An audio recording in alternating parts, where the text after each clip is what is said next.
ഈ തുടരും എന്ന് പറയുന്ന സിനിമയുടെ വിജയത്തിൻ്റെ ഭാഗമായിട്ട് ഇവിടെ നിൽക്കുമ്പോൾ എനിക്ക് ആദ്യം ഓർമ്മ വരുന്നത്, ഞാൻ 97 പ്രണയവർണ്ണങ്ങൾ എന്ന് പറഞ്ഞ സിനിമയിൽ അഭിനയിക്കുമ്പോൾ അതിൻ്റെ എക്സിക്യൂട്ടീവായിരുന്നു രഞ്ജിത്തേട്ടൻ. അന്ന് തുടങ്ങിയ യാത്രയാണ് ഞാൻ രഞ്ജിത്തേട്ടൻ്റെ കൂടെ. അതിനുശേഷം രഞ്ജിത്തേട്ടൻ 2017 ചെയ്ത സിനിമയിൽ ഞാൻ അത് എത്ര പേര് അഭിനയിച്ചിട്ടുണ്ടെന്ന് അറിയില്ല. ബ്ലാക്ക് ബട്ടർഫ്ലൈ എന്ന് പറയുന്ന സിനിമ സംവിധാനം ചെയ്തിട്ടുണ്ട്. ആ സിനിമയിൽ ഞാൻ അഭിനയിച്ചിട്ടുണ്ട്. അന്ന് തുടങ്ങിയ ആ തുടരും ഇപ്പോഴും ഇവിടെ എത്തി നിൽക്കുന്നു. ലാലേട്ടൻ്റെ കൂടെ 99 നരസിംഹത്തിൽ അഭിനയിക്കുന്നത്. അതിനുശേഷം എത്ര വേഷങ്ങൾ, അടുത്ത സുഹൃത്തായിട്ട് അഭിനയിച്ചിട്ടുണ്ട്, ഒറ്റുകാരനായിട്ട് അഭിനയിച്ചിട്ടുണ്ട്, മകനായിട്ട് അഭിനയിച്ചിട്ടുണ്ട്. നാളെ ദൃശ്യത്തിൽ വീണ്ടും അഭിനയിക്കാൻ പോകുന്നു, ദൃശ്യം 3. തരുൺ അതിനുശേഷം ഈ യാത്രകൾ ഇങ്ങനെ തുടരുകൊണ്ടിരിക്കുക. 2020 ഞാൻ ഓപ്പറേഷൻ ജാവ ചെയ്യുമ്പോൾ എന്നെ ആദ്യ സിനിമയ്ക്ക് വിളിക്കുന്നു. രണ്ടാമത്തെ സിനിമയിലേക്ക് അഭിനയിക്കാൻ പറ്റിയിട്ടില്ല. മൂന്നാമത്തെ സിനിമയിലും ഷാജി എന്ന് പറയുന്ന കഥാപാത്രം ഞാൻ പറഞ്ഞ് സ്ക്രിപ്റ്റ് വായിച്ചിട്ട് ഞാൻ പറഞ്ഞു ഗംഭീര സിനിമയാണത്. ഞാനുണ്ട് ഷാജി നേരത്തെ ഞാൻ പ്ലാൻ ചെയ്ത് വെച്ചിട്ടുള്ളതാണ്. അതൊക്കെ ലാലേട്ടൻ ഓക്കെ പറയുന്നതിന് മുമ്പും അല്ലെങ്കിലൊക്കെ ഞാനൊരു സാധനം വെച്ചിട്ടുണ്ട് മനസ്സിൽ. ലാലേട്ടൻ ഓക്കെ പറയുന്നതല്ല, എന്ത് ഡേറ്റ് പറയുന്നതിന് മുമ്പ് ഒരു സാധനമുണ്ട് ഇതൊക്കെ ചെയ്യണമെന്ന് പറഞ്ഞപ്പോൾ എൻ്റെ യാത്രകൾ ഇങ്ങനെ തുടരുകയാണ്. ഇനിയും തുടരണമെന്ന് തന്നെയാണ് ആഗ്രഹം. കഴിഞ്ഞ 30 വർഷമായിട്ട് ഒരു യാഥാസ്ഥിക മുസ്ലിം ഫാമിലിയിൽ നിന്ന് വന്നിട്ട് സിനിമയിൽ എല്ലാവരെയും ചേർത്ത് പിടിച്ചുകൊണ്ട് തുടരുന്ന യാത്രയാണത്. എല്ലാവർക്കും നന്ദിയുണ്ട്, നമസ്കാരം. അല്ല, ഇർഷാദക്ക് ഓഷോയുടെ ഫിഗർ മാത്രമല്ല, കവിതയും അത്യാവശ്യം ഉള്ള ഒരാളാണ്. ഒരു 2 വരിയിൽ പെട്ടെന്ന് നമ്മുടെ തുടരുന്ന സിനിമയെ പറ്റി പറയാമോ? എന്താണ് ഇതിൻ്റെ അന്തസത്തായിട്ട്? തുടരുന്ന സിനിമയെ പറ്റിയല്ല, 2 വരി കവിത ഞാൻ പറയാം. എൻ്റെ ജീവിതം പറ്റി പറയാം. ആതിരാർ എന്ന് പറയുന്ന ഒരു കുട്ടിയുടെ ഈ അടുത്ത് വായിച്ചൊരു കവിതയാണ്. സൂചിയിൽ നൂല് കോർക്കുന്ന സൂക്ഷ്മതയോടെ ഓരോ മനുഷ്യനും ആരോ ഒരാളാൽ പരിഗണിക്കപ്പെടുന്നുണ്ട്. നീ എന്നെയും ഞാൻ മറ്റൊരാളെയും എന്ന പോലെ ഓരോ മനുഷ്യനും ആരോ ഒരാളാൽ പരിഗണിക്കപ്പെടുന്നുണ്ട്. ആ പരിഗണനയും ചേർത്ത് പിടിക്കലാണ് ഈ 30 വർഷത്തെ എൻ്റെ തുടർച്ച.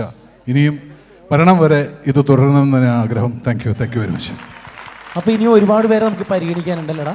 അതെ, വേഗം വിളിച്ചേക്കാം, സമയം അതിക്രമിച്ചു കഴിഞ്ഞു. അതാണ് സംഗീത് പ്രതാപ് ഒന്നിങ്ങോട്ട് വരൂ. സംഗീതിനോട് ഇങ്ങോട്ട് വാ.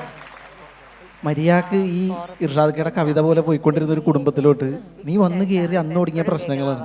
ആ കുടുംബത്തിൽ ചെന്ന് കയറുമ്പോൾ സൂക്ഷിക്കണം. കാരണം പണ്ടൊരു ക്ഷണിക്കാത്ത അതിഥി ആ കുടുംബത്തിൽ ചെന്ന് കയറിയിട്ട് ബോഡി എവിടെയെന്ന് പോലും ഇതുവരെ കിട്ടിയിട്ടില്ല. അതിന്റെ 3-ാം ഭാഗം വന്നി. നിനക്ക് എന്ത് ധൈര്യം ഉണ്ടോ? സത്യം പറഞ്ഞു കഴിഞ്ഞാൽ ഞാൻ പടം കഴിഞ്ഞപ്പോൾ തുടങ്ങി കേൾക്കുന്ന ആരോപണമാണിത്. അത് എനിക്കതിലൊരു തിരുത്താണ് പറയാനുള്ളത്. അതിവിടെ പറയാം. ഇവിടെ പറയാം. എല്ലാവരും വിചാരിക്കുന്നത് ഞാൻ കാരണമാണ് പ്രശ്നങ്ങളെല്ലാം ഉണ്ടായതെന്നാണ്. പക്ഷേ ഞാൻ വന്നതുകൊണ്ടാണ് ആ വണ്ടി വർക്ക്ഷോപ്പിലെത്തിയതും അവിടെ നിന്ന് പോലീസ് സ്റ്റേഷനിലെത്തിയതും. ലാലേട്ടന് ഈസി ആയിട്ട് അവൻ്റെ എന്തായാലും അവൻ മരിക്കേണ്ടവനാ. അത് അവനോട് തന്നെ ഒന്ന് ചോദിക്കട്ടെ.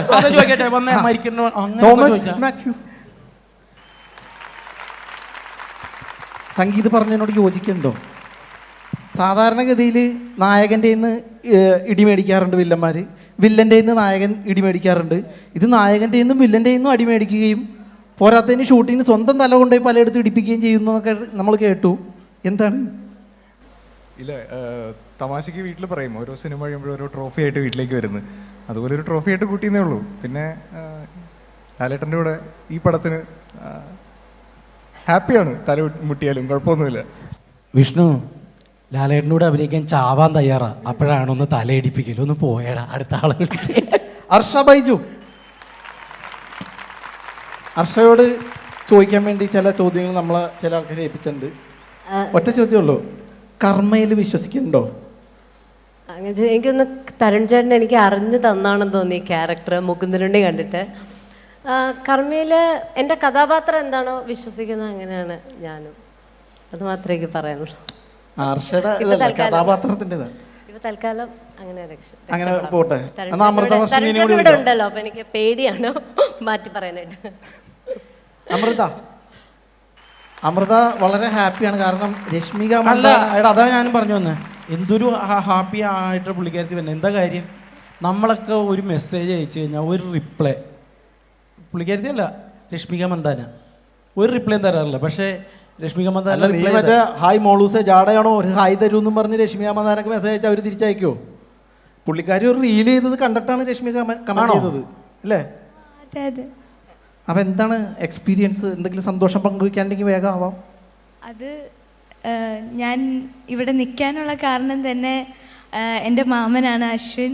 അപ്പോൾ ഒരുപാട് താങ്ക്സ് ഉണ്ട് ഈ ഒരു ഓപ്പർച്യൂണിറ്റിന്ന്. ആക്ച്വലി തുടരും എൻ്റെ ഒരു വലിയൊരു ടേണിംഗ് പോയിൻ്റാണ്.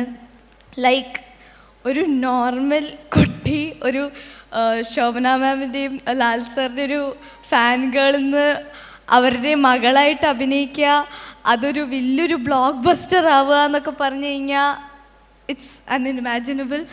പിന്നെ എന്നെ വിളിച്ചിരുന്നു ആൻഡ് ദെൻ ഓഡിഷൻ ചെയ്യിപ്പിച്ചു തരുൺ സാർ. ആക്ച്വലി എന്നെ കുറേയൊക്കെ പേടിപ്പിച്ചു. പക്ഷേ അത് കഴിഞ്ഞിട്ട് സെലക്റ്റായി എന്നറിഞ്ഞപ്പോൾ ഫസ്റ്റ് ഓഫ് ഓൾ ഇത് ഇങ്ങനെ വിളിച്ചു പറഞ്ഞപ്പോൾ ഞാൻ നോർമലി ഇങ്ങനെ ഒരു ഷൂട്ടിന് വേണ്ടിയിട്ട് വെറുതെ എൻ്റെ ഒരു റീൽ ഷൂട്ടിന് വേണ്ടിയിട്ട് ഇരിക്കുമായിരുന്നു. അപ്പോഴാണ് ഇങ്ങനെ കോൾ വരുന്നത്, ഒരു സിനിമ വരുന്നു. സിനിമ നേട്ടപ്പോൾ തന്നെ ഒന്ന് കിളി പോയി. അത് കഴിഞ്ഞിട്ട് ലാലേട്ടൻ്റെ ഫിലിമാന്ന് പറഞ്ഞപ്പോൾ ഞാൻ ഡെഡ് ഷോട്ട്. കിളിയും കൂടി പോയി. അല്ല ഇപ്പോഴും തിരിച്ചു വന്നിട്ടില്ല, ഒരു ഫീലുണ്ട്. അല്ല ഒബ്വിയസ്ലി ലൈക്ക് എനിക്ക് പിന്നെയും അവരെ കാണാൻ പറ്റുക, എല്ലാവരെയും കാണാൻ പറ്റുക, ചിപ്പേജി, രഞ്ജിത്ത് സാർ, എല്ലാവരെയും ഒന്നുകൂടി കാണാൻ പറ്റുക എന്നൊക്കെ പറഞ്ഞു കഴിഞ്ഞാൽ വലിയൊരു ഭാഗ്യം തന്നെയാണ്. എനിക്കിവിടെ നിൽക്കാൻ പറ്റിയത് വലിയൊരു ഭാഗ്യം തന്നെയാണ്. Thank you so much. അപ്പോൾ സന്തോഷം. നമ്മൾ ഇനിയും തുടരും. ഒരു കാര്യം കൂടി പറയാനുണ്ട് തോമസിന്, പറയും. ഞാൻ പറയണമെന്നുണ്ടായിരുന്ന കാര്യങ്ങളാണ്, പക്ഷെ ചോദ്യത്തിന് മാത്രം ഉത്തരവായിപ്പോയി. പെട്ടെന്ന് ചോദ്യത്തിന് ഞാൻ എന്താ ഉത്തരം പറയാമെന്നൊക്കെ ഒരു ആലോചിച്ച് പോയപ്പോൾ ബാക്കി പറഞ്ഞില്ല. ഈ സിനിമ എനിക്ക് സംഭവിക്കുന്നത്, ഞാൻ ഓപ്പറേഷൻ ജാവ കണ്ടിട്ട് തരുണിന് മെസ്സേജ് ചെയ്യുന്നു. എനിക്ക് അന്ന് പറഞ്ഞൊരു വാക്കാണ്, തരുൺ ഇപ്പോൾ ചെയ്യുന്ന സിനിമയിൽ, അടുത്ത് ആലോചിക്കുന്ന സിനിമയിൽ നല്ലൊരു പരിപാടിയില്ല, പക്ഷേ എൻ്റെ മനസ്സിലൊരു സംഭവമുണ്ട്, നല്ലൊരു പരിപാടി, ഒരു ഗുഡ് റോൾ, അങ്ങനെ പറഞ്ഞു, ഒരു ഗുഡ് റോൾ നമുക്ക് ചെയ്യാമെന്ന് പറഞ്ഞു. പിന്നീട് അത് കാത്തു സൂക്ഷിച്ചതിൽ ഒരുപാട് നന്ദി Tarun. Thank you so much. അപ്പൊ ഇനി ബിബിന്റെ മെസ്സേജ് രശ്മിക മന്ദാനയിൽ നിന്നും തരുണിലേക്ക്. അതെ, താങ്ക് യു.